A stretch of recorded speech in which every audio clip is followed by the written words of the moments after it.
I'm not going with no seat cushion today on that one. There's tough and there's stupid tough. I was stupid tough the other day, but I ain't. Sitting for 4 or 5 hours on a metal stand. Oh, there's a deer. Wham. Big enough to ride home in Bob Coleman's truck. There's a deer right there. There's a couple, 2, 3. Have fun, guys.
So, crazy story.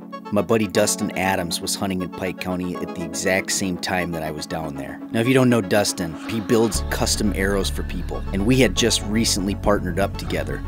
I ended up meeting up with him, and we were able to fling some arrows.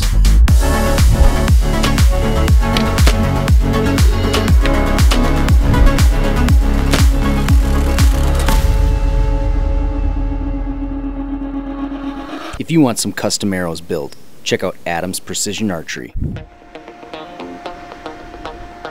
Have fun, guys.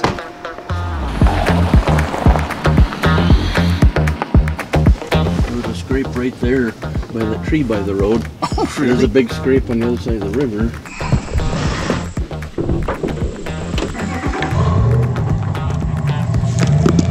Whoa, whoa. Jeez. You nearly ran me over.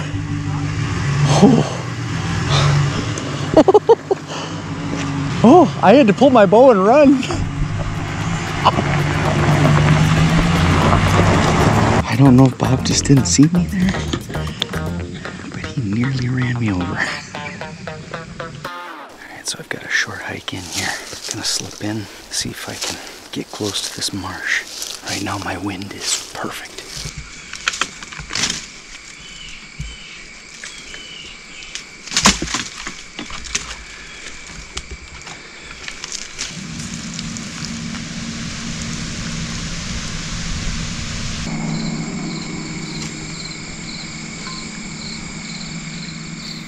Set up.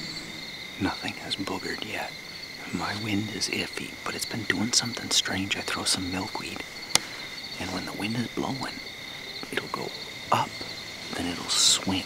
I'm gonna pull up my binoculars here and do a little glassing into the bedding area and see if I can see any antlers popping up anywhere.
is getting chomped on by a coyote or something.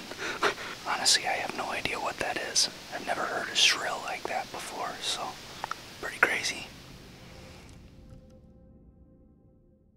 Well, we're on the final day of our hunt down here in Illinois. The weather has gotten perfect for this final day. We're about 20 degrees cooler than we were yesterday, so conditions are looking perfect for this to be a day that somebody gets a buck down.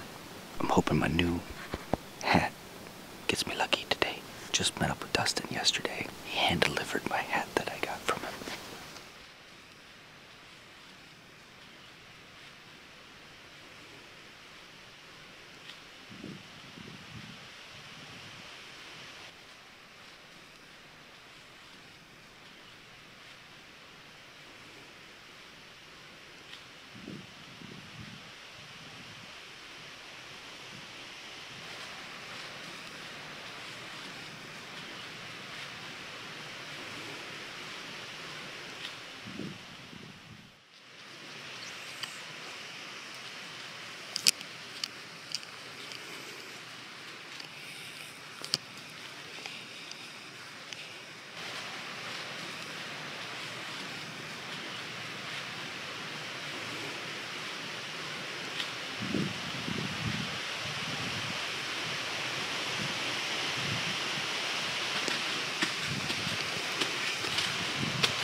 Same thing. My scent gets down the hill this way, and it's over. Game over. I don't know what it is.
I saw just 2 small bucks is all.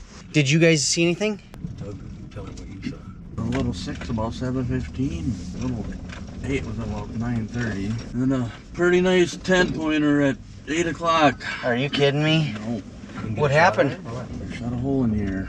Oh, you did? Oh, no way. And it steps out of the brush a little bit. I can see horns. I'm like, oh. Oh, So and it took me about 5-6 seconds to get my release on. By that time, he was past my shooting lane, and I'm like, that's a shooter. Huh. So, and then he kept walking, and then I just getting ready to draw, and he finally stopped, had a little bit of brush. I'm like, I think I could poke it through there. I pull back, I'm like, oh, I think he's about 22, 23 yards. You know, so I put the 20-yard pin high in his chest, shot right over him. Oh, Just sick.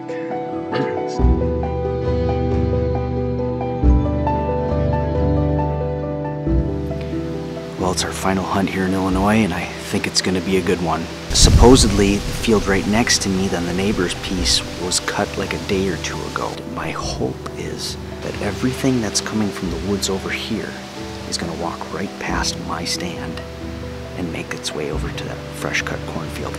You know, I still need to see a shooter yet, But I think that if it's going to happen, this here tonight is the prime opportunity for it.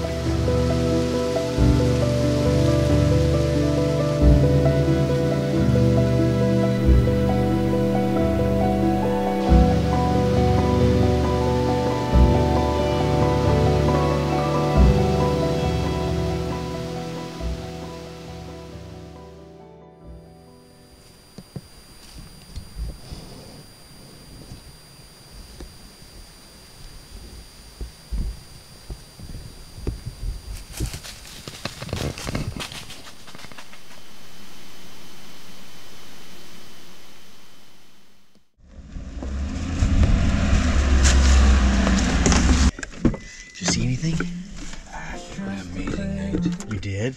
So tell me, what happened? Right on the far east edge, a fork pops out. And he's limping like he's had the tar beat out of him. Then two does come out. And all of a sudden, a monster 160 class 10 point. Are you kidding me? Big white tines comes chasing him away straight across from me. It's narrow there. He chases him out and he was about 60 yards away facing me in the field. Oh. You know, it's like, oh God. Just a beautiful, beautiful buck. So only when he came out twice to chase these bucks away did I even get a glimpse at him or get to see him. Besides that booner that I saw here, this is the second biggest buck I've seen here. Really? Yeah. And that 8-pointer is the biggest 8-pointer I saw 2 nights ago here. I just couldn't be, I just can't get in the right spot. Twice, 60 yards away. I mean, I could have shot them both with a gun. I tried grunting, I tried calling, hoping to think he'd be another buck that he'd come over to, you know, but nothing I could do. You know, he was locked down with that doe, and he was not leaving her. So those are the first does that are coming into estrus, and the big boys, they're all about it's my time. Yep. Well, did you shoot him? What'd you see? Well, the first buck I saw was bigger than the one I shot last year. Are you kidding me? No. Then the second one I saw dwarfed him. So he's like a 180. Yeah. Booner. So one of them was bigger than the one you shot? And one was Dwarf that. dwarfed that. Now there might have been another one that was big, but I couldn't tell if it's the same one or not. Holy cow. Hey, you got to hear about his night. He missed one? No. $5, 160-inch 10, within 60 yards, but you know, facing me, Yeah. and everything moves so late. Yeah, they didn't get moving until that wind. The first buck I saw was like 5 to 5. Are you kidding me? No. Were you 4? shaking by the time you got there? No, because nothing I could do. Yeah. And stood and looked right down here for 20 minutes. 15 minutes. Really? Yeah. He thought he was King Turd. King Turd. And then, now he stood up there and looked straight down the row of the corn. I thought, come on, I dare you. I dare you. Walk right down here. Hey, did you see anything, Raj?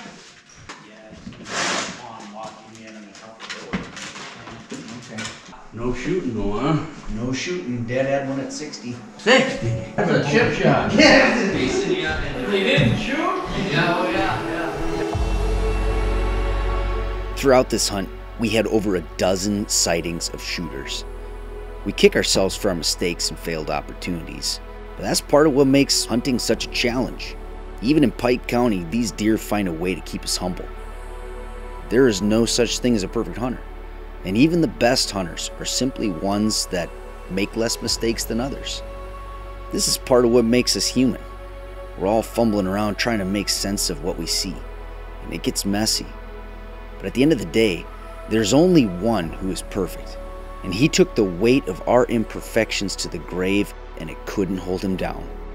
What you couldn't do, he did for you, and with a little bit of faith, you can taste that sweet victory over sin and death that Jesus gives.